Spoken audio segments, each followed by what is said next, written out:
이 세상에서 행복한 사람이 누구일까요? 행복하기를 사람들이 원하지만은 그 행복에 대한 그 정의, 그 행복에 대한 개념을 잘 사람들이 이렇게 세우지 못하고 있는 것이 사실입니다. 행복은 어떤 언어가 아니고 행복은 실질적으로 사람이 부족하지 않다. 나는 참 부족하지 않는 삶을 살고 있구나. 만족하는 사람이 행복한 사람이죠. 오늘 성경에 보면 그런 한 사람이 있습니다. 나는 정말로 만족하다고 고백하고 있습니다. 이 사람은 여러분 솔로몬이 아닙니다. 솔로몬은 이 세상에 존재하는 모든 사람의 인생에 전무후무할 정도로 부귀영화를 다 누린 사람입니다. 육신을 가지고 이 땅에 살면서 먹고 입고 살아가는 모든 것, 정치, 권력, 쾌락, 인간의 육신이 누릴 수 있는 모든 것을 다 가진 사람입니다. 그런데 그 솔로몬이 오늘 나는 행복합니다 라고 시편 23편을 고백한 것이 아닙니다. 솔로몬은 인생 말년에 전도서를 남겼습니다. 헛되고 헛되니 헛되고 헛되더라. 사랑하는 내 아들아, 인생들이여, 지금 당신의 삶이 내 아들에게 남기는 그 유언이거든요. 지금 너의 삶의 자리에 만족하지 못하고 살아가고 있다면 너처럼 불쌍한 인생이 없단다. 네가 제일 불쌍한 사람이다. 그러나 너의 삶의 자리가 어떠하든지 간에 상관없이 네가 하나님을 경외하고 하나님이 너에게 허락한 삶의 자리에서 네가 그 자리에서 만족하고 있다면 네는 인생으로서 이 땅에서 하나님이 주신 최고의 복을 누리고 사는 사람이다. 여러분은 지금 삶의 자리에 대해서 만족하십니까? 그것을 묻는 것이 전도서입니다. 시편 23편의 주인공은 그 솔로몬이 아니라 그의 아버지 다윗입니다. 다윗은 노년에 전도서를 남긴 것이 아니라 시편 23편을 남겼습니다. 나는 정말로 부족함이 없습니다. 내 인생에 정말 나는 이 신앙의 여정에 나는 만족을 고백합니다. 저는 개인적으로 이것이 저의 목회의 꿈입니다. 교회를 크게 세우고 사람을 어떻게 많이 이것이 목표가 아니라 개인적인 목표는 어떻게 내가 이 모든 것을 마치고 주님 앞에서 다윗처럼 고백할 수 있을까? 주님, 나의 생에 난 너무너무 만족합니다. 부족함이 없습니다. 적어도 함께하는 성도들이 신앙생활하는 중에 후에 함께하는 몇십 년 후에나 되겠죠. 후에 목사님 저도 행복합니다라고만 할 수만 있다면 그가 행복한 사역을 한 사람이 아닐까 저는 생각을 하기 때문입니다. 오늘 주님이 나를 부르신다면 오늘 이런 말씀을 통해서 우리가 좀 느끼게 되는 것은, 또 물어보게 되는 것은, 한 번쯤은 주님이 오늘 나를 부르신다면 나는 만족할 수 있겠는가? 그 차이죠. 그 차이. 여러분, 심판은 죽음 위에 오는 것이 아니고 심판은 살아가는 중에 이미 받아버리는 겁니다. 솔로몬처럼 후회하면서 삶을 남기는 삶으로 심판을 받을 것인지, 아니면 자기의 생애를 통해서 나는 부족함이 없는 만족한 삶을 살았다라고 고백할 것인지, 그것이 바로 하나님의 심판입니다. 그 이유는 우리의 소관이 아닙니다. 그는 그런 삶을 누렸다고 고백하고 있습니다. 성경은 하나님의 말씀입니다. 그러면서 동시에 인간이 하나님에 대한 인간의 고백입니다. 하나님 창세기의 성부터 요한계시록까지는 전부 다 매절마다 하나님의 말씀이지만 그러나 인간의 고백이기도 해요. 창세기 1장을 우리가 오랫동안 설교를 나눴습니다. 하나님의 말씀을 나눴는데 그런 하나님의 말씀이면서 동시에 그때 당시에 살아있던 그 신앙인들, 특별히 그 신실한 히브리인들이 하나님에 대해서 고백한 최고의 고백이 창세기 1장입니다. 창세기 1장은 하나님과의 나와의 관계, 인간과의 관계입니다. 인간이 어디에서 이 만족을 누리고 있는가를 보여주는 거죠. 그들은 창세기 1장에서 고백을 했습니다. 고백적인 측면에서 성경을 볼 때 우리는 너무너무 좋습니다라고 고백했습니다. 심히 좋다고 고백했습니다. 6일을 살아가는 삶을 동안 6번을 그 고백을 합니다. 너무너무 좋다고. 우리는 만족합니다라고 고백을 했습니다. 창세기 1장의 그들의 삶의 자리, 신학적인 그 배경은 모든 것을 더 이상 잃어버릴 것이 없을 정도로 다 잃어버린 삶의 자리입니다. 포로대에서 끌려갔고, 가족도 형제도 자식도 잃어버렸고, 바벨론의 그 척박한 가장 음란한 산지에 자리를 터잡고 그 유배 생활을 하고 있을 때 살아보겠다고 수고하고 땀 흘리고 농사하고 노력해도 수수 때만 되면 물이 범람해가지고 싹 잠겨버리는, 다 잠겨버린, 땅이 혼돈하고 공허하고 흑암의 깊음이 있고 싹 다 더 이상 희망이 없고 어둠밖에 없는 그런 현실, 공허 속에 갇혀 살아가는 그들, 그렇게 모든 것이 만족스럽지 않는 그런 현실 속에서 이보다 안 좋을 수는 없어요. 더 안 좋을 수는 없어요. 인생이 이보다 더 비참할 수는 없어요. 그 자리에서 그들은 고백했어요. 하나님, 우리 행복합니다. 하나님, 우리 만족합니다. 비록 버림받은 자식처럼 그런 비참한 삶을 살아가고 있어서 우리 모든 것이 다 잠겨버렸지만 하나님은 쉬는 수면에 운행하시니라. 그럼에도 불구하고 우리는 하나님의 자녀입니다. 우리는 하나님의 소유입니다. 그럼에도 불구하고 하나님께서 우리를 책임져 주실 줄로 저희들은 믿습니다.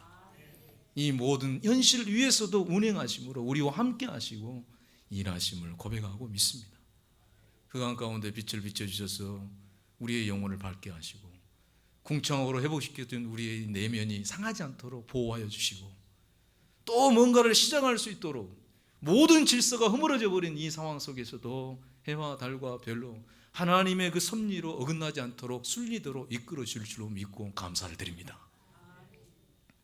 밤이 되고 아침이 되고 밤이 되고 아침이 되고 매일마다 우리에게 안식을 주시고 또 시작할 수 있도록 허락하신 하나님의 형상으로 하나님과 화목되어서 화목을 이루고 살아가는 여기 이 자리, 나의 삶의 자리는, 우리의 삶의 자리에는 하나도 부족함이 없습니다. 좋고 쉼이 좋습니다. 7째 날이면 여전히 하나님은 변함이 없이 우리를 불러주시고 하나님과의 교제를 허락하시고 참된 안식을 맛보게 하시고 하늘에 거룩한 것으로 채워주시고 그 선하신 뜻 가운데 우리를 또 구별해 주실 줄로 믿고 또 그날을 허락하시니 감사합니다. 저 바벨론 저놈들은 우리를 어떻게 하면 죽이려고, 어떻게 하면 우리를 정말 짐승처럼 대우를 하지만 그럼에도 불구하고 하나님은 우리를 이렇게 존중히 여기시고 이렇게 귀하게 여기시고 이렇게 사랑해 주십니다. 우리를 천하보다 귀하게 여겨주십니다. 하나님은 절대로 우리에게 손해를 끼칠 분이 아닙니다. 이것을 믿기 때문에 하나님, 내가 살아있는 이 삶의 자리가 바로 천국이요 에덴입니다. 예? 여러분, 이것을 고백하고 살 수 있겠습니까? 카타콤의 순교자들이, 초대교회 카타콤의 순교자들이 땅속에 자식을 놓고 죽어가고 거기에서 빛을 못 보고 평생을 살아가도 그들은 똑같이 창세기 1장처럼 고백하고 살았습니다. 신앙의 최고, 신앙 안에서 누릴 수 있는 최고의 것이라는 얘기죠. 말로만의 신앙이 아니라 그 히브리인들 중에 히브리인, 여기가 바로 천국이구나. 초막이나 궁궐이나 내주 예수 그리스도와 함께 사는 그곳이 어디든지 하나님 나라, 하나님 나라. 최고의 신앙인들이 그 혹독한 삶의 자리에서 하나님 나라의 세계, 여기 이 세계가 전부가 아니구나, 새로운 하나님의 세계를 맛보고 살아가는, 이보다 더 좋을 수는 없다고 고백하는, 세상이 감당치 못할 삶을 살아가는 그들이 나오고 있습니다. 바로 그 에덴, 그 창세기 1장 그대로 그것을 누리고 맛보는 신앙인 중에 한 사람인 다윗이 똑같은 내용을 오늘 시편 23편에 기록하고 있습니다. 신앙은 지식으로는 절대 안 되는 거예요. 아는 것과 삶을 통해서 누리는 것은 완전히 다른 세계예요. 그 완전 차원이 다릅니다. 시편 23편을 제가 한번 개관을 해볼게요. 여호와는 나의 목자시니 내게 부족함이 없으리로다 그랬습니다. 주님이 나의 주인이 된 순간부터, 주님이 나의 주인으로 모셔드리는 순간부터 아무것도 원할 필요가 없었습니다. 영어로 보면 I shall not want라고 나와 있거든요. not want, 바라고 원하는 것들이 사라져버렸다는 얘기예요.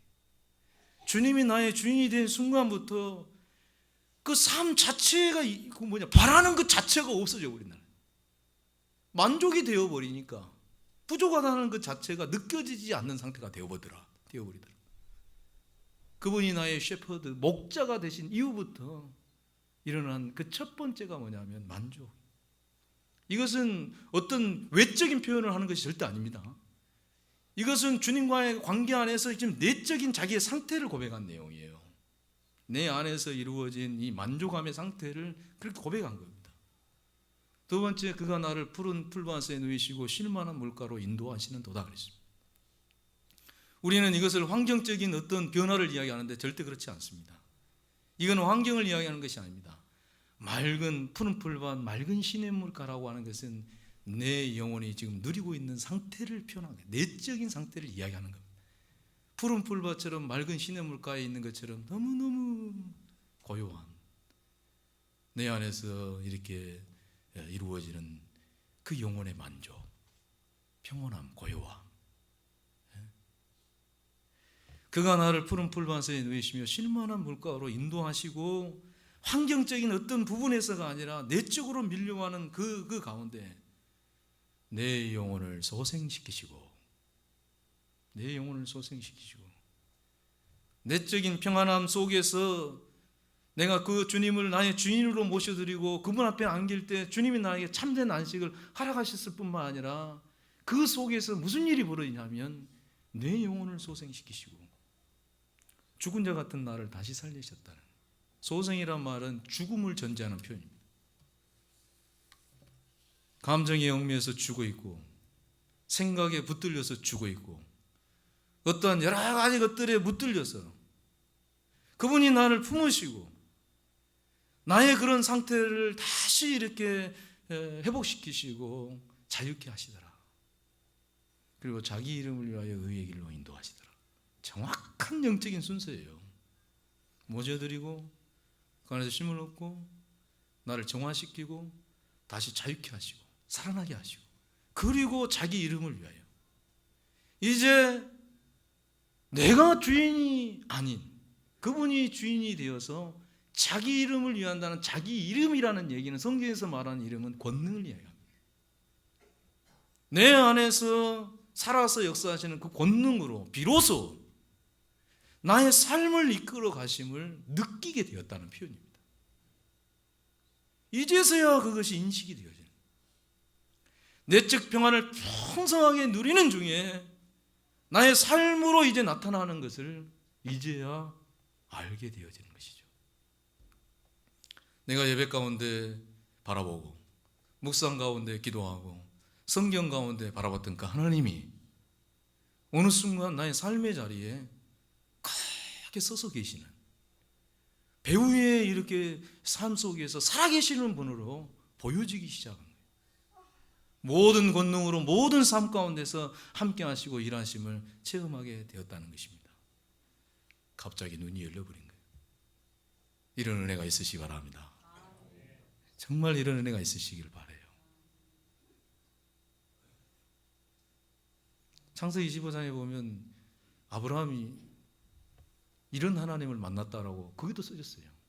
여호와의 말씀이 환상 중에 아브라함에게 임하여 가라사대 두려워하지 말라. 내가 너의 방패가 되고 기업이 되어줄게. 말씀이 환상이라는 표현이 나오거든요. 여호와 하나님의 말씀을 따라서 쫓아서 본토신청 아비 집을 떠났어요. 말씀만 쫓아서 댕겼어. 그리고 그 하나님을 믿고 또 아닌 것을 붙들고 또 다시 내려놓고 이런 과정 속에 하나님과 관계가 깊어졌어요. 그러다가 창세기 15장에 그 14장이 물론 멜기세덱이 큰 역할을 하지만 말씀이 환상이 되는 거예요. 말씀을 붙들고 말씀을 중심으로 했는데 말씀을 해주신 하나님이 보이기 시작하는 거예요. 그 말씀을 하시는 하나님이 느껴지기 시작하는 거예요. 그 표현이 바로 그 표현이에요. 생활 속의 삶 속에 하나님이 함께 하시는구나. 진짜 하나님이 일어나시는구나. 그게 느껴지는 순간 뭐가 느껴? 두려움이 찾아오는 거예요. 진짜 하나님 살아계시네. 그러니까 두려워하지 말으라고. 두려워하지 말으라고. 그 두려움이 평안으로 이어지고 그 평안으로 바로 바뀌는 거죠. 그 두려움은. 여러분 생각해 보세요. 어떤 분하고 제가 편지를 서신을 주고받는데 그분이 아주 세계적으로 유명한 분이에요. 그런데 그분이 세상에 대한민국에 와서 전라도의 여수까지 와서 저를 만난대요. 한 번도 본 일이 없는데 그런데 직접 만난다고 생각할 때 얼마나 가슴이 설레겠습니까? 신앙생활은 말 그대로 생활이 될 때 만족을 누립니다. 그 전에는 지식으로는 도저히 이 세계를 이해할 수가 없습니다. 신앙이 정말 즐거운 때는 생활이 될 때, 동행이 될 때부터 하나님 나라 세계가 이런 것이구나. 권능으로 지금 의의 길로, 권능으로 의의 길로 나를 이끌어가고 계시는구나. 이때부터 하게 되는 고백이죠. 인생 내 마음대로 사는 것이 아니구나.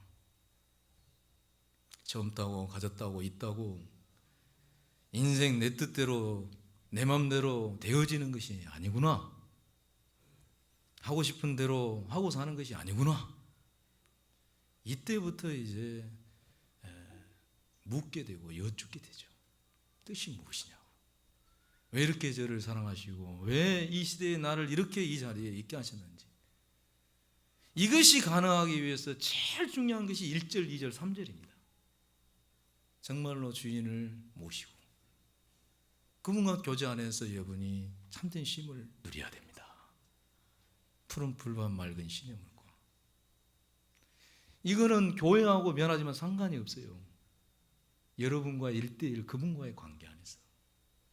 그리고 그 안에서 영원히 소생하는 이 그 경험을 충분히 하셔야 돼요.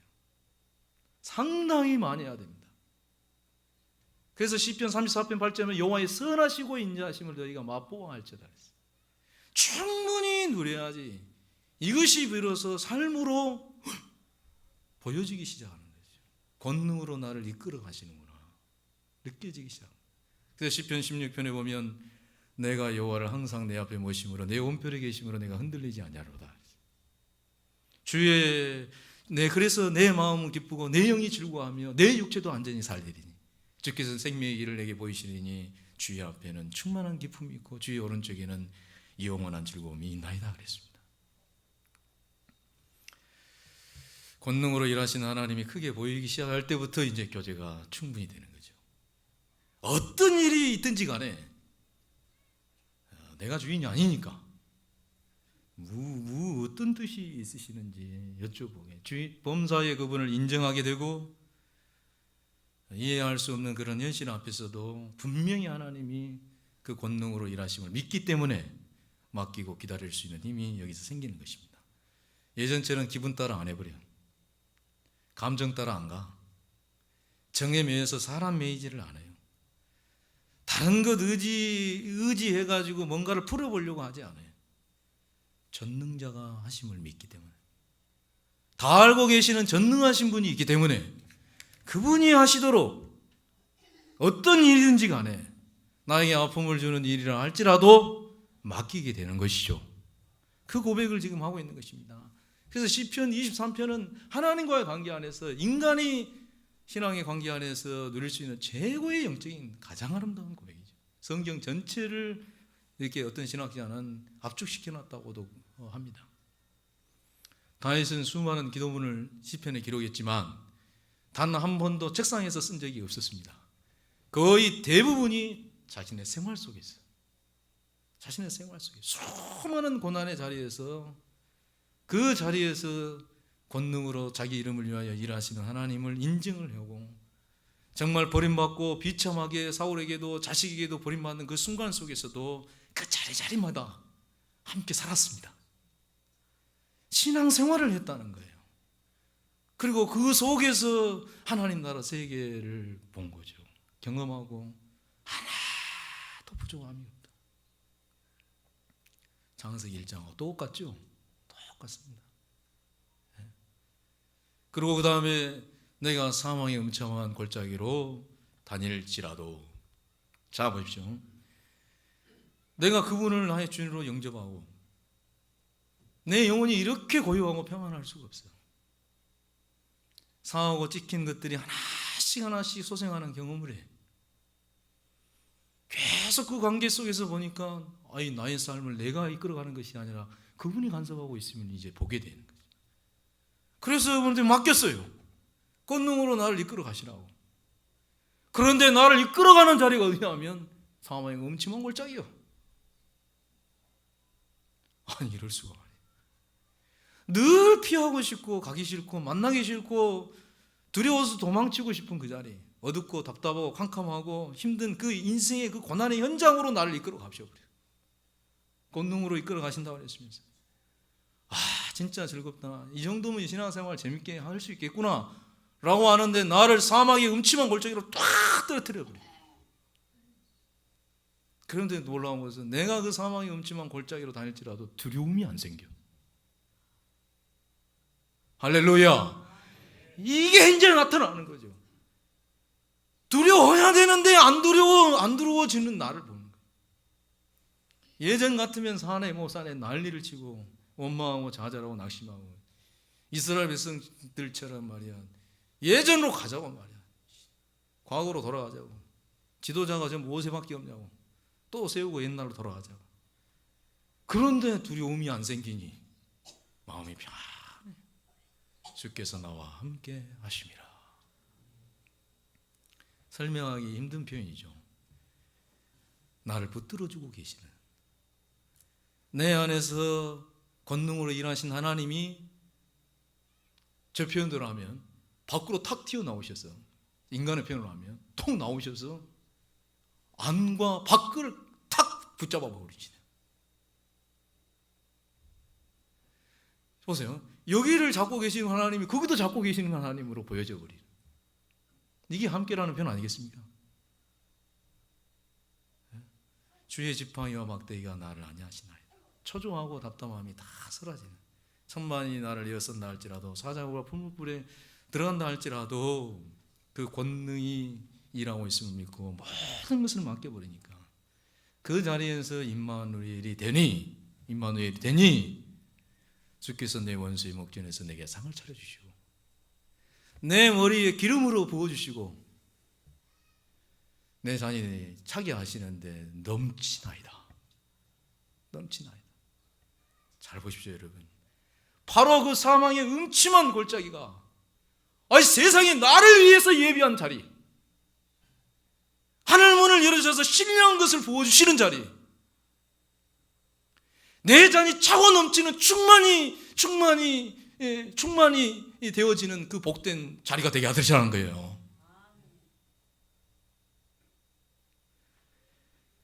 바로 그 절망과 고통의 자리에서, 사망의 음침한 골짜기에서 하나님이 미리서 차려주시는 것이 있고 부어주시는 것이 있고 넘치게 하시는 것이 있더랍니다. 잔이 넘친다는 표현은 충만인데요, 충만이라는 표현은 성경 어디서든지 나올 때는 쓰임받을 때, 사역을 감당할 때 나타나는 표현입니다. 하나님이 낚아진 것도 채우셔서 쓰시더라는 얘기가 이 속에 들어있는 거예요. 살리는 축복의 통로로, 흘려보내는 통로로. 바로 이것이 에덴이구나. 하나님, 난 부족함이 하나도 없습니다. 나는 만족합니다. 이 가운데도 살아계신 하나님, 나가신 것이 무엇인데 하나님 나를 이렇게 사랑하십니까? 차려주시고 부어주시고 넘치게 하시니, 다른 것도 아니라, 다른 곳에 상을 차려주시는 것이 아니라, 다른 곳에 부어주시는 것이 아니라, 다른 곳에 내 자신이 흘러 넘치게 하시는 것이 아니라, 그 권능에 이끌리신 따라가는 중에 그곳에서, 그곳이 사망의 음침한 골짜기를 할지라도, 바벨론 포로의 그 자리를 할지라도, 내 원수의 목전에 있는 그 자리를 할지라도, 정확히 말하면 주님을 인정하고 그 전능하심의 모든 것을 맡기 때라는 말이에요. 주님을 주님으로 모시고 주인으로 모시고 그분과 함께 살아가려고 몸부림치는 그 자리에 하나님이 그렇게 하시더라는 얘기예요. 이런 축복이 여러분의 삶의 현장에 있으시길 주로 축원합니다. 정말 이렇게 가는 거예요. 성경은 어디를 보든지 똑같아요. 주님을 영접하고 내 안에서 누리게 되는 참된 평안이 넘버원이에요. 이것이 안 되는 신앙의 모든 행위는 미안하지만 형식이죠. 안타까움이죠. 그걸 도대체 누구에게 보상을 받을 겁니까? 사람이 누가 그걸 박수를 맨날 쫓아다니면서 쳐줄 겁니까? 참된 평안이 어떻게, 하나님과의 관계 안에서 누리는 참된 평안이 어떻게 나의 삶의 자리에서 나타나고 있는, 그리고 그것이 또 자꾸 차서 흘러가게 되는지에 대한 고백들이 싹 써 있어요. 내 영혼의 만족이 결국 내 삶의 만족의 자리까지 나타나는, 그래서 창세기 1장에서 제가 나눴던 그 7가지 그 은혜가 그대로 창세기 2장의 에덴 동산에 자신의 삶을 통해서 이렇게 나타나는, 근원으로 에덴에서 흘러오는 것이 동산을 적시고 그것이 흘러가서 또 내 근원을 이렇게 복되게 하는 이 역사, 그대로 담는 거죠. 그래서 여러분, 주님을 무엇보다도 사랑하라고 주님이 말씀하셨어요. 너희 마음을 다하고 뜻을 다하고 목숨을 다해서 너희가 정말로 하나님을 사랑해라. 그러면 너희가 참 만족을 누릴 것이다. 너희가 다시 살아나는 것을 경험할 것이다. 그 속에서 너희를 권능으로 이끌어가는 것을 네가 볼 것이다. 그 권능이 다다르는 그 삶의 자리가 다시 사망의 음침한 골짜기를 들지라도 너희는 그것이 부활의 역사가 나타나는 것을 볼 것이다. 제자들이 다 그렇게 살았습니다. 이제는 나는 믿습니다. 나를 이렇게 귀하게 여기시고 존중히 여기시고 사랑하시는 주님이 나의 참 목자가 되시니 나의 삶은 부족함이 없습니다. 만족합니다.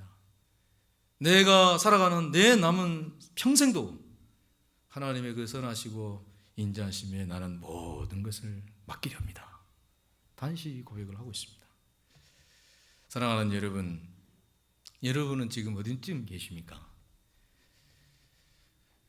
다윗의 시편 23편이 아니라 나의 시편 23편이 되게 하시려고 하나님이 이 말씀을 우리에게 주신 거 아니겠습니까? 그렇게 되게 하시려고. 그러면 지금 1절을 분명히 하셨습니까? 여러분의 주인은 누구이십니까? 2절로 한번 물어보겠습니다. 여러분 영원히 평안하십니까? 참된 안식과 그 쉼 가운데 그 영혼의 평안함을 얻기 위해서 여러분은 얼마나 그분을 여러분 앞에 모셔드리고 살고 있습니까? 3절로 묻겠습니다. 여러분은 상처난 심령, 공고한 영혼을 다시 솟샘게 시킬 그 주님께 얼마나 맡기셨습니까? 생활 속에서 뜻을 묻고 계십니까? 아니면 내 방법대로 사십니까? 나를 이끌어 지금 처하게 되는 나의 삶의 자리를 지금 원망하고 있습니까? 아니면 그 자리를 축복의 자리로 바라보고 계십니까? 이때 다시 한번 우리가 마음으로 우리의 삶의 자리에서, 우리가 선 자리에서 다시 한번 주님을 바라보십시다. 나를 위해서 차려놓고 부어주시고 잔을 넘치게 하셔서 주님의 선하시고 인자하심이 드러나는 축복의 통로로 주님을 써주시기 위해서 지금 저와 여러분을 이 자리에 있게 하신 것 아니겠습니까? 시편 23편이 그만의 고백이 아니라 나의 시편 23편, 우리의 가정의 시편 23편으로 걸리고 우리의 모든 삶의 자리에, 특별히 우리 여수 길법교회도 이 시편 23편의 교회가 되게 하시고, 정말 답답하고 힘든 나의 삶의 자리가 정말로 이렇게 주님을 인정하는 시편 23편의 자리가 되시기를 주의 이름으로 축원합니다. 그래서 그 집에 이르기까지 내가 이 땅에서 숨을 쉬고 살아가는 날 동안 내가 의지하고 바라고 힘들고 어렵지만 내가 그분께 맡기고 이 땅에서 살아가면서 이제 아버지의 집에 이르러서 그분과 함께 영원히 살아가요. 그런 행복한 신앙생활, 시편 23편의 주인공들이 다 되시기를 남은 생에 이렇게 써내려가시기를 주의 이름으로 간절히 축원드립니다. 기도하겠습니다.